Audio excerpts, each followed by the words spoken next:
Hi guys, good afternoon.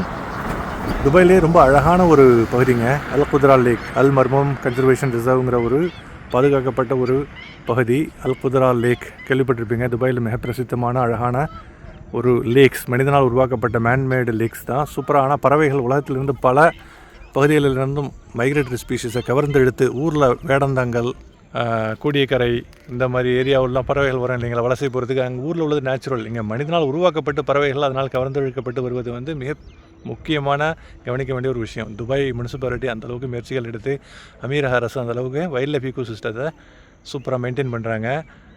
பயோடைவர்சிட்டிக்கு, sustainable விஷயங்களுக்கு அவ்வளோ முக்கியத்துவம் கொடுக்குறாங்க.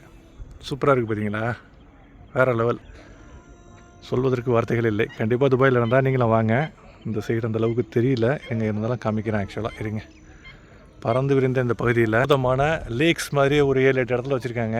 இது அல் குத்ரா லேக். நான் போன தடவை லவ் லேக்குக்கு வந்துட்டேன். சரி, இந்த தடவை அல் குத்ரா லேக்கு வரலான்னு இருந்தேன். கிட்டத்தட்ட அதே மாதிரி அமைப்பு தான். லேக்ஸ் மாதிரி உருவாக்கி பறவைகள் நிறையா வருது. அதை பார்க்கறதுக்கான ஒரு அப்சர்வேஷன் டெக் மாதிரி வச்சுருக்காங்க. மரத்தால் செய்யப்பட்ட அப்சர்வேஷன் டெக்கு ரொம்ப நல்லாவே இருக்குங்க.